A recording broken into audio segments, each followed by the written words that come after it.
It had been a year since my son Ethan passed away.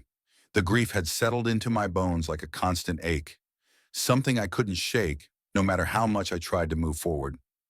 The pain of losing him had never truly gone away, but I had learned to cope. I continued my daily routines, went through the motions, but there was always an emptiness, a void that nothing seemed to fill. One evening I received a letter. It was unexpected, a simple envelope with no return address, and my hands trembled slightly as I opened it. I had no idea who it was from, but when I read the first line, my heart skipped a beat. "Dad, I need you to dig up my grave." The words were clear, scrawled hastily on a piece of paper, almost as if they were written in desperation. I stared at the letter for what felt like an eternity, my mind struggling to comprehend what I had just read. How could this be real? Ethan had died in a car accident a year ago. There was no way this letter could have been from him. At first, I thought it was a cruel prank. Maybe someone was messing with me, trying to make my grief worse. I set the letter down, hoping it would make sense after I took a step back. But the more I thought about it, the more unsettled I felt. There was something in the words that made me feel like it wasn't just a joke. I had to know. There was something about this letter, something that felt too real to ignore. It had been a long time since I felt like I was truly connected to Ethan. But this felt like a sign, a push for me to do something I had never considered before. I drove to the cemetery that night, my hands tightly gripping the steering wheel, my heart racing. What was I going to find? Why would Ethan ask me to do something like this? The cemetery was quiet when I arrived. It was a cool, crisp evening, and the moon cast an eerie glow over the gravestones. The place that had once been a source of comfort for me, where I'd gone to mourn and feel close to my son, now seemed like an ominous place filled with unanswered questions. I stood in front of Ethan's grave, the tombstone cold and unyielding. I looked down at the name engraved in stone, Ethan Walker, and my throat tightened. My son was gone, and I had buried him in this very place, but now something felt different. The letter, his voice calling to me, urging me to dig up his grave, stirred a feeling in me that I couldn't explain. I wasn't sure what I was hoping to find, but deep down I knew I had to do this. If there was even the slightest chance that this was more than a cruel joke, I couldn't ignore it. Without fully understanding why, I made the decision. I would dig up my son's grave. The ground was harder than I thought, and each shovel of dirt felt like it weighed 1,000 pounds. The moonlight above provided little comfort as the night wore on, my mind racing with fear, doubt, and confusion. Was I really doing this? Could it be possible that Ethan had somehow left me a message from beyond the grave? My hands were sore and my back ached, but I kept digging. I couldn't stop. I had to find out what Ethan had meant. Why did he want me to do this? What was hidden here? Hours passed and the night grew colder. Finally, as the dirt began to pile up beside the grave, I could see the outline of the coffin beneath the surface. I had reached it. But even now, with my heart pounding, I hesitated. What was I going to find inside? Was I ready for whatever came next?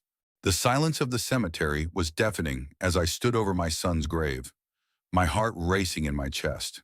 With each movement, the earth gave way beneath my shovel, but the weight of what I was doing seemed to grow heavier. It felt as though the world had frozen around me, the cold air biting at my skin, the only sound being the steady scrape of the shovel against the soil.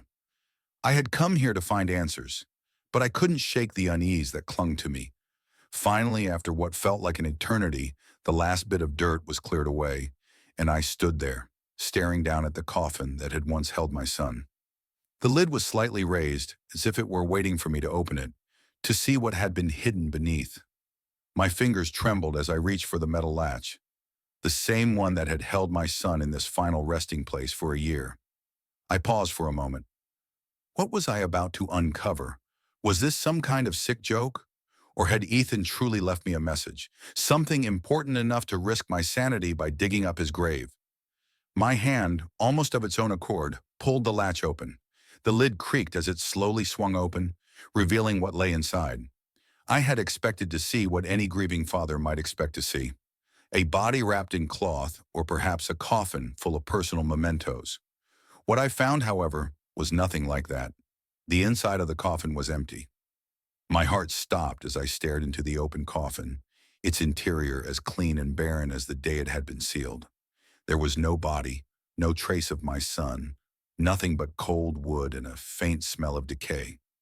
I staggered back, confusion and shock flooding my senses. I could barely comprehend what I was seeing. How could this be? Ethan had been in that coffin. I had watched them lower him into the ground with my own eyes. Then I noticed something strange. In the far corner of the coffin, partially hidden under a layer of cloth, was a small, weathered box. It was no bigger than a matchbox, but the moment my eyes landed on it, I felt an overwhelming sense of urgency. This box had to be the reason Ethan had sent me here. With trembling hands, I reached into the coffin and pulled the box free.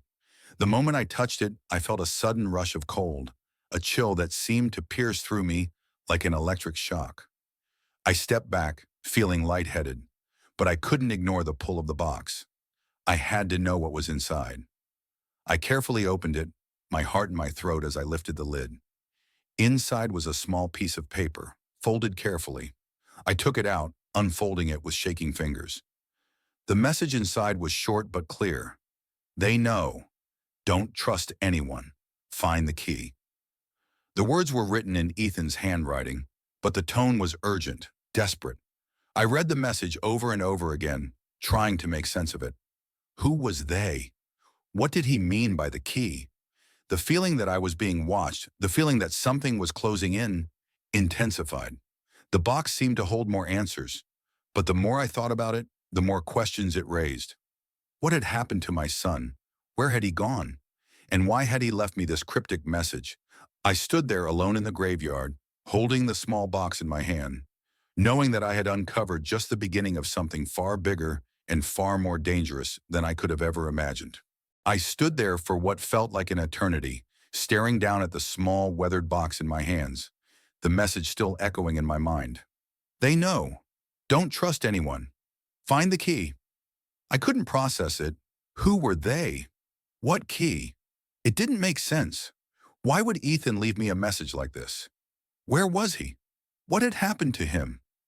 I looked around, feeling an eerie presence in the air, as if the shadows of the cemetery had come alive, watching me.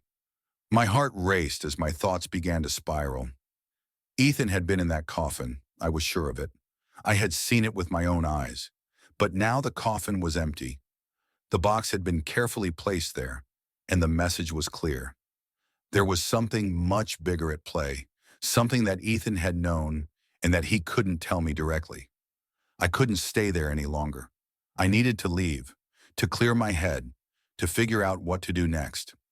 But as I started to gather the shovels and other tools I had used to dig up the grave, a strange noise caught my attention. It was a soft sound at first, like the rustling of leaves in the wind, but it grew louder, more distinct. Footsteps. I froze. Who was out here at this hour? My pulse quickened, and I turned slowly, eyes scanning the darkness. The cemetery was supposed to be empty at night, but there, emerging from the shadows, was a figure, a tall, dark silhouette, moving toward me with deliberate steps. "Who's there?" I called out, my voice shaky but loud enough to carry through the night. The figure didn't stop. They just kept coming, moving closer with each passing second. My heart raced as a chill ran down my spine. The figure finally stepped into the dim light of the nearby street lamp, and my breath caught in my throat. It was a woman, dressed in black, her face partially obscured by a veil. She was tall, slender, and moved with the grace of someone who didn't belong here. Someone who wasn't human. Her eyes, dark and haunting, fixed on me as she stopped just a few feet away. I couldn't speak. My legs felt weak beneath me, as if I were rooted to the spot. "You found it," she said, her voice low and steady, though it seemed to echo through the graveyard, as if her words carried a power of their own. I took a step back, my body trembling. "Found what? Who are you? How do you know about the box? About Ethan?" I stammered, my thoughts racing. How could she know? The woman took a slow step toward me, and I instinctively took another step back. Her presence was overwhelming, suffocating almost, as though the air around her grew thicker with every movement. She was like a shadow, a wisp of darkness that hovered on the edges of my reality. I know about the message. I know about Ethan. But you don't understand yet, she said, her voice unwavering, as if she had known me my entire life. Ethan isn't gone. He's just gone for now. The key you seek, it's not what you think. Her words didn't register right away. Ethan isn't gone. What did that mean? Was he alive? Was this some kind of twisted joke? Before I could speak, she continued. You've opened the door, and there's no going back now. You must follow the path he left for you. If you don't, they will find you first. They already know you're looking. I felt my chest tighten with fear. Who are they? What are you talking about? She smiled, though it wasn't a comforting smile. It was cold knowing, as though she could see straight into my soul. You'll understand soon enough. The truth, like all things, must be uncovered piece by piece, and you've already begun. But be careful, Daniel. There are those who will stop at nothing to make sure the secrets remain hidden. With that, she turned and began to walk away, disappearing back into the shadows without another word. I stood frozen, my mind reeling with what she had said. Ethan wasn't gone. She had to be lying. But something in the way she spoke, the certainty in her tone, made me doubt everything I thought I knew. I looked down at the box in my hand, the weight of it now feeling heavier than ever. What had I gotten myself into? What was this path I was supposed to follow? And most importantly, who were these people who would stop at nothing to keep the secrets hidden? The cemetery, once a place of quiet reflection, now felt like the epicenter of a dark, twisted mystery that I had barely begun to unravel. The truth, whatever it was out there. And I had just scratched the surface. I had no choice but to follow the path I had started. I wasn't sure where it would lead, but something told me there was no going back. The key, the box, the journal, Ethan's final message, it was all connected. And whatever was coming, I had to face it. The cold air seemed to wrap around me as I stood there in the graveyard, the woman's words echoing in my mind. Ethan isn't gone. The statement lingered, bouncing around in my head, refusing to leave. Everything I thought I knew about my son, about his death, was unraveling. If he wasn't gone, where was he? What did this woman know that I didn't? I looked around the graveyard, the shadows of the headstones stretching long in the dim light, but there was no sign of the woman who had spoken to me.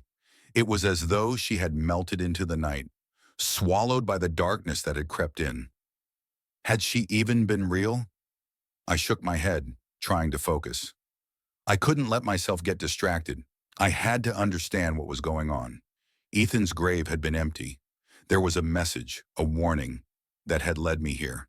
The key, the journal. I had to find out what it all meant.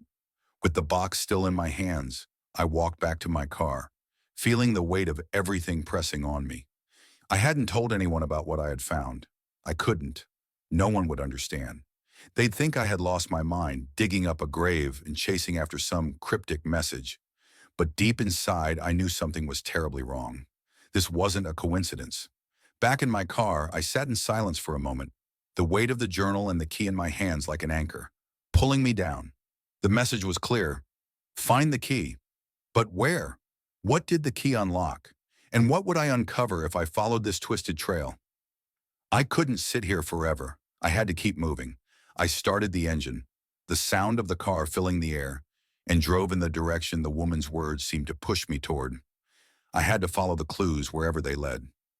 As I drove through the empty streets, the darkness pressing in on all sides, my thoughts raced. I glanced at the journal again, the pages filled with my grandfather's handwriting. It had started with him, hadn't it? He had hidden the truth. But why? Why hadn't he told me anything? I stopped at the intersection of two empty streets, my eyes scanning the old houses. Where would I go next? The journal was cryptic, but it felt like a map, like the path had already been laid out for me. I just had to follow it. I turned the car down a narrow alley, leading toward a part of the city I'd never seen before. As I drove, the streets grew darker, the houses older, more decrepit. I didn't know why I felt so drawn to this place. It wasn't on any map, and yet it felt familiar. Could this be where the key led me? I parked the car near a rundown building, the paint peeling off the walls. There was a sense of foreboding in the air, as if something was waiting inside. I turned off the engine and sat there for a moment, unsure. Was this the final step? The key seemed to burn in my pocket. I had no idea what I was walking into, but I felt that this was it, the point of no return. This was the door my grandfather had warned about. I stepped out of the car, my heart pounding as I approached the building. The door creaked when I pushed it open, the smell of mildew and decay flooding my senses. It was dark inside, the air thick with dust. I stepped carefully, listening to the silence, but the silence felt off, like it was hiding something.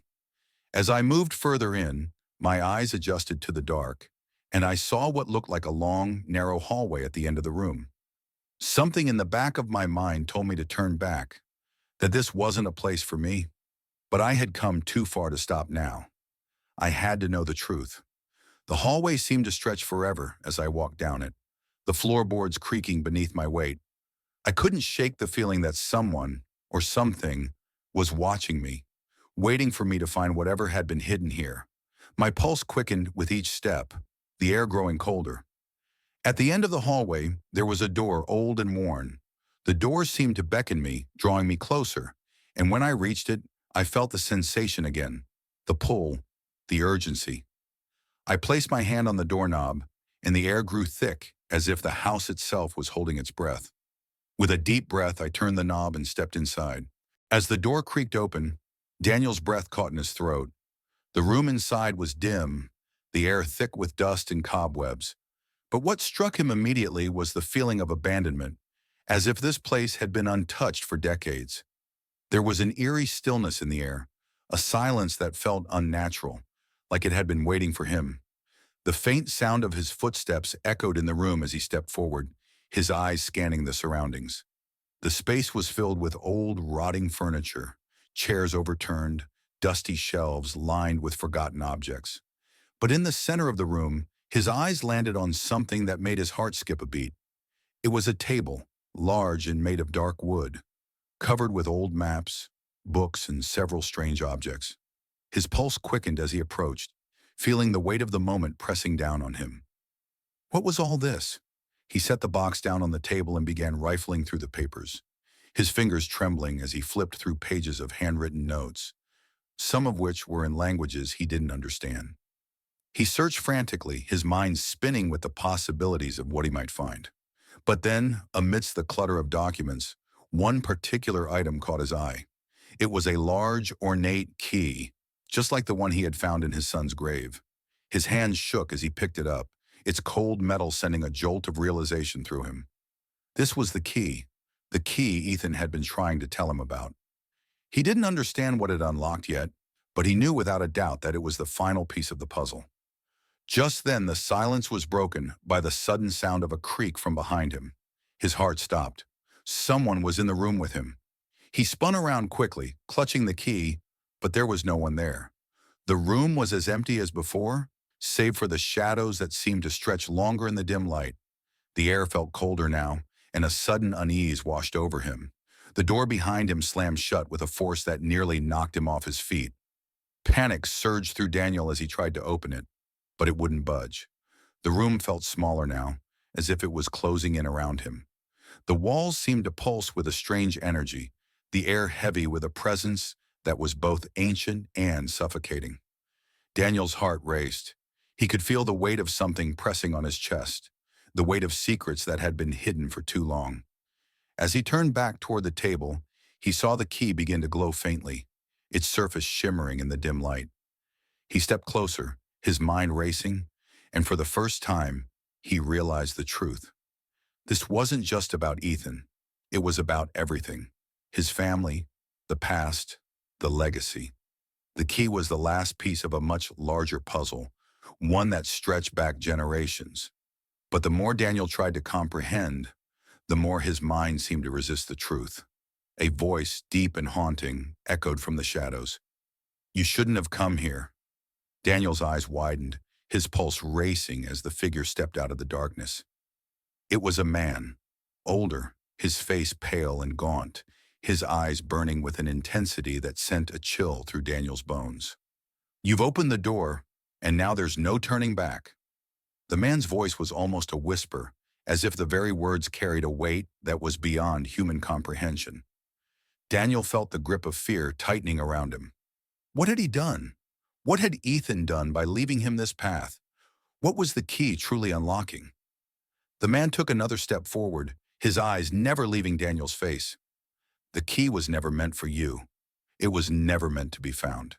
And now, you've unleashed something you can't control. Daniel gripped the key tighter, the realization hitting him like a wave. The key wasn't just a physical object. It was part of something much darker, much older. And now it was his responsibility to face whatever came next. The room seemed to close in on him, the walls breathing, the floor pulsing beneath his feet. The man's form blurred, his features distorting, and for a split second, Daniel saw something horrifying, the face of his son, Ethan. But it wasn't Ethan as he remembered him. It was a twisted version of him, his eyes dark and empty, his mouth stretching into a grin that didn't belong. Daniel stumbled back, his mind whirling. This wasn't his son. This was something else, something that had taken his place. With a final deafening bang, the room exploded in a burst of light, and Daniel was thrown backward, the key slipping from his fingers as the world around him collapsed into chaos. Subscribe and press the bell icon so that you never miss the amazing video.